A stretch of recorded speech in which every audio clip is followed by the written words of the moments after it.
Woohoo! We are live. This is Math 40 Elementary Algebra, and we are in the middle or towards the end of 1.7. We're working on a couple more problems in the order of operations category. I've brought Godzilla to help keep us company. Again, surround yourself with supportive people. You know, we could bring in the Bat Brothers. There we go. The Bat Brothers are here. Everybody's here. You know, our friend Dracula's here. Yay, blah, blah. You can do it. So these are not simple problems. So surround yourself with supportive folks and, you know, really be forgiving and just take deep breaths and have, you know, a fruity drink to drink if things get kind of tricksy. I am, as always, going to write really big. That is usually my number one approach to these, write really big. Okay, so first one, 45 minus 5, and then an absolute value, 1 minus 8. Okay, and I know what you're thinking. I know what everyone's thinking because I've been a math teacher forever. Your brain is seeing 45 minus 5 going, thank you, I can do that. This is 40. And then I'm going to say, oh, ouch, because this is subtraction. And subtraction happens where? Sorry, Vlad. Subtraction happens at the end. Unless it's in a parentheses or brackets or something, subtraction is the last thing. So don't fall for that. I know your brain sees it. It's winking at you. Resist, be strong, because in fact, I've got absolute value here, which is one of the possibilities for grouping symbols. So we got to do this one first. This happens first inside here. Okay, so here we go. Hello, Vlad. Hello. Okay, 45 minus 5 inside the absolute value. 1 minus 8 is -7. Now, one thing that people get confused about is they'll see absolute value and they're like, oh, that just makes that a plus. It doesn't. Absolute value only works with a single value. It's not absolute values. It's absolute value, just one of them. So you have to simplify inside, like get to -7. Then the absolute values get the absolute value of -7 is, what is it? It's 7, yay! And what I usually do to make things, because this now looks like 57, that's not what we mean. When I'm done with an absolute value, what I usually do is put the 7 in parentheses. Okay.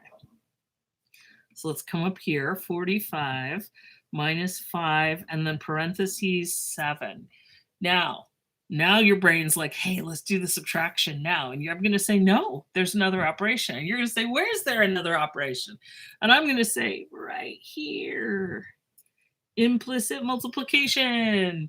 To the rescue. I need a puppet for that. I don't have a puppet for that. So we're just going to have to, yeah, just, ooh, I know, shark. For danger, but it's okay. He can still be one of your support animals if you'd like. There we go. Okay, 5 times 7 is 35. That's what I do next. Now I do 45 minus 35 and I get 10. Yay! These kind of problems, hopefully when you watch me do it, it makes sense. If not, you can always rewind the video and watch it again. But when you're doing them on your own, they're a lot harder, obviously. And so again, if you'd like, talk to me, talk to the tutors. If you show us, say this one, can you make like 3 or 4 more of these for me to practice? We totally can. That's something that's pretty straightforward to do. So just ask, we can make a bunch of these for you to practice. Okay. We're down to this one. And my students like to laugh and say that my tendency is easy, easy death. So this is the death problem. It's pretty much got everything in it. So let's take a look. I'm going to write it really big. It's 4 times the absolute value of 9 minus 7 plus the absolute value of -1 all over 2 cubed minus a -1. And as usual, I'm going to use some highlighters to help me see more clearly what's going on. So what's going on is I have two sets of absolute value, and it kind of gets, your brain can kind of see all the lines, go, whoa, what's going on? So order of operations says we start with grouping symbols, but we've got grouping symbols all over the place. This is very confusing. So what is not on this list is that when you deal with fractions, something on top, something on the bottom, you have to do them separately. So evaluate numerator and denominator separately. So choose to either do the top or the bottom. I'm going to go ahead and attack the numerator first, the top. Okay, so I've got this absolute value and this absolute value. If you're not sure, if you've got more than one of something, what's the rule? We're going to move left to right. So I'm going to start with this absolute value. I've got 4 times the absolute value of 9 minus 7. Everything else is going to stay the same, so I just write it all out. So 9 minus 7 is 2. You got it. Okay, let's bring up the highlighters. That is the first one. This is the second one. Okay. Next up, what is the absolute value of 2? Well, it's 2, right? So I'm going to put 2 inside parentheses.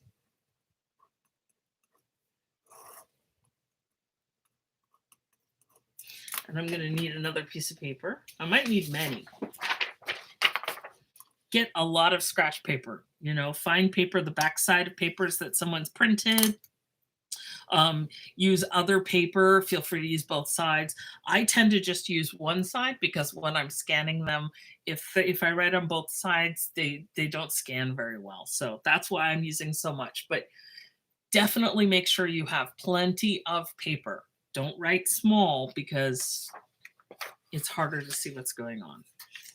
Okay, so let me rewrite the whole thing. 4 times 2 plus the absolute value of -1 all over 2 cubed minus a -1. Yay! Okay. So here's the old absolute value, which has been used up. It's now parentheses. And here's the absolute value we haven't done yet. So the 2 has been evaluated. So I'm going to move on to the second absolute value up top. What is the absolute value of -1? Woohoo, you're right. It's 1. Yay. Woohoo.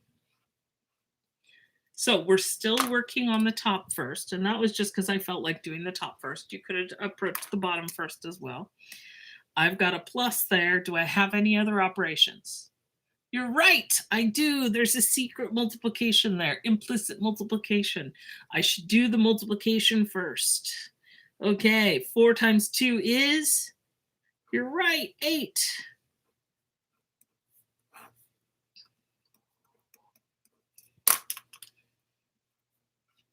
Okay, and up top, what's left? I'm very excited. I'm very, very excited. 8 plus 1 is 9. Yay! And the numerator is done. Oh my gosh, I'm so excited.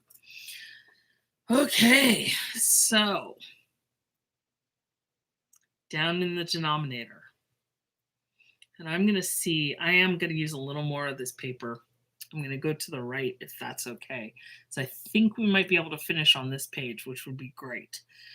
I am looking down here. I see an exponent. I see a subtraction. I see parentheses, but they're sneaky parentheses. There's only a number inside, so I don't need to do anything in there. I think what I need to do is the exponent. What is 2 cubed? 2 times 2 times 2 is, got it, 8. Okay. And then what's the next thing I can do down here? If I'm subtracting a -1, up, the Bat Brothers flying in to the rescue. 2 minuses in a row make a what? You're right, a plus sign. 8 minus a negative 1 is 8 plus 1. Let's see what color I'll use, an orange. Minus a negative gives us a plus. And what is 8 plus 1? 9.